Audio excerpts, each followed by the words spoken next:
Together, the mind and the brain are what make us human.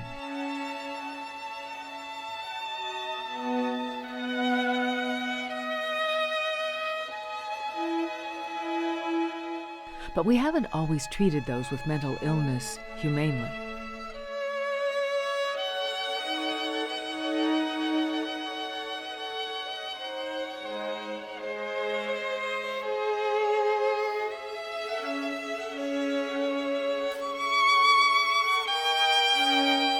People were stigmatized and blamed.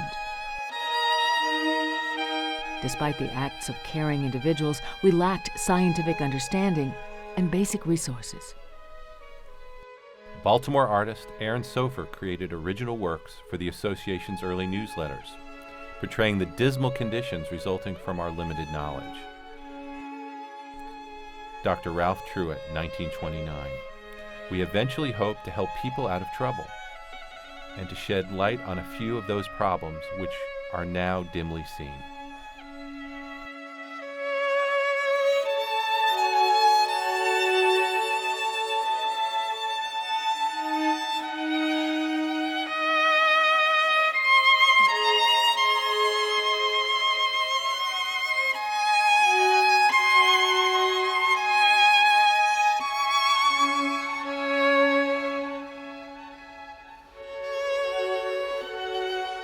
Baltimore Sun, 1933.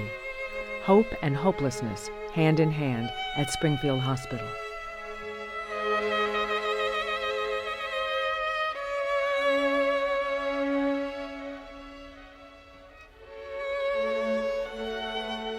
Baltimore Sun, 1937. Members of the legislature today were told that Maryland is lamentably far behind most other states in the care that it gives its insane, and that progressive cuts in appropriations for insane hospitals have created a very critical situation. Mental hygiene appropriation slashed in half. Clinic program threatened by false economy.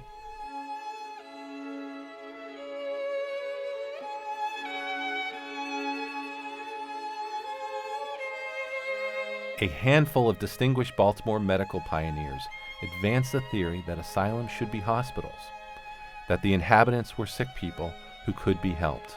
And these pioneers, led by Adolph Meyer of Johns Hopkins, founded the Mental Hygiene Society of Maryland, known today as the Mental Health Association of Maryland.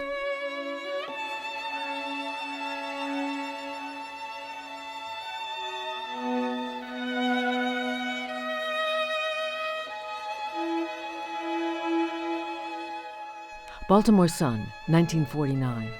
Maryland's shame, the worst story ever told by the Sun papers. Maryland's overcrowded state mental hospitals are breeding chronic insanity faster than they can cure it. The 5 tax-supported mental institutions were built to house 6,000, but already nearly 9,000 are packed into their gloomy, frequently foul-smelling rooms. Hundreds of them were once substantial citizens, doctors, lawyers, scientists, businessmen. Many could have become useful citizens again, but only a few of them are getting any curative treatment at all, and most have been neglected so long they are already all but incurable.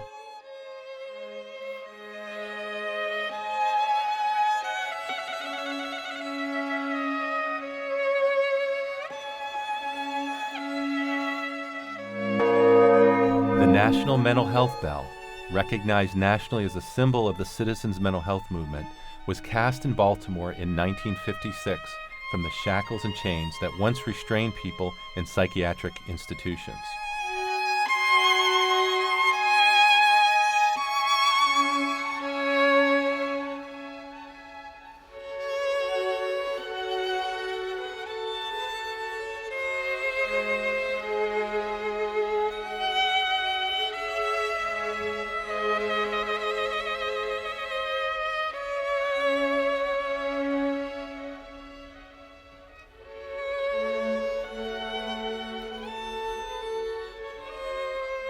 From the Hospital Committee Grand Jury Report, May 1959.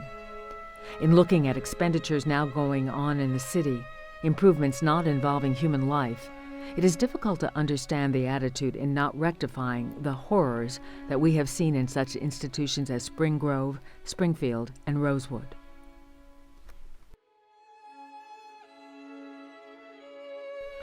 President John F. Kennedy's Community Mental Health Act of 1963 and Maryland's Mental Health Services Act, together with medication and treatment advances that followed, made life in the community a possibility for many. Under this legislation, custodial mental institutions will be replaced by therapeutic centers. It should be possible within a decade or two to reduce the number of patients in mental institutions by 50% or more.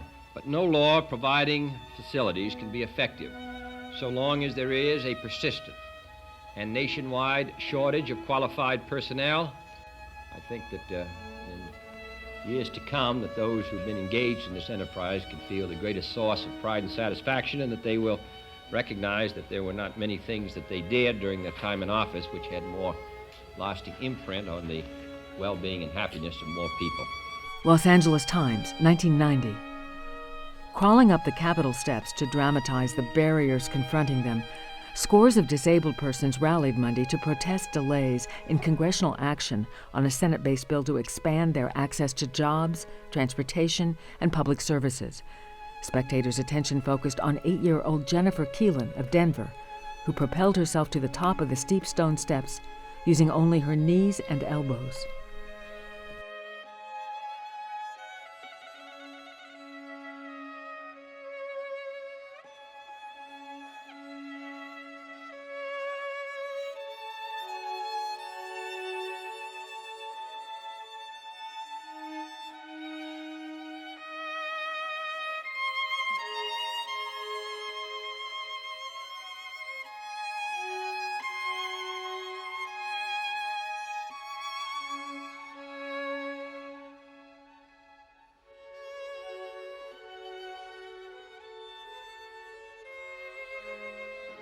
For all those whose cares have been our concern, the work goes on, the cause endures, the hope still lives, and the dream shall never die.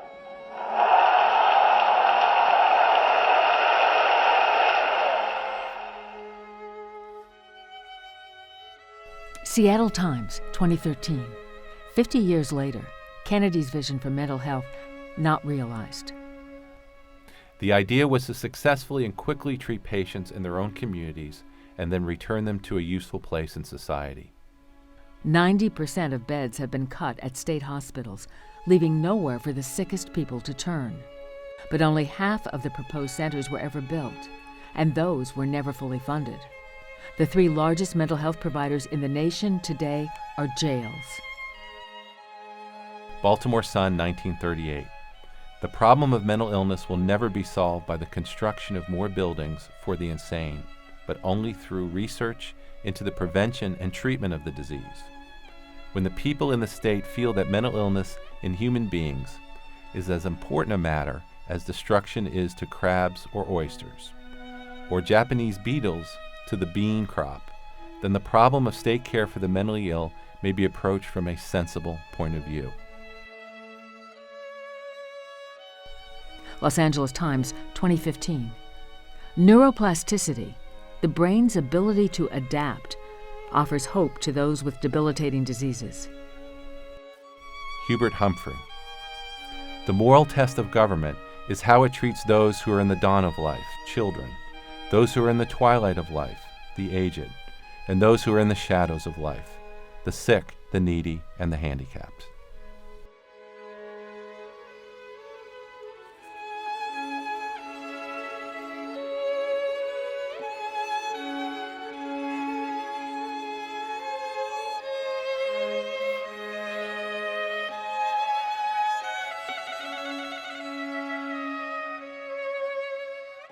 "100 Years of Advocacy, Education, and Service, Mental Health Association of Maryland."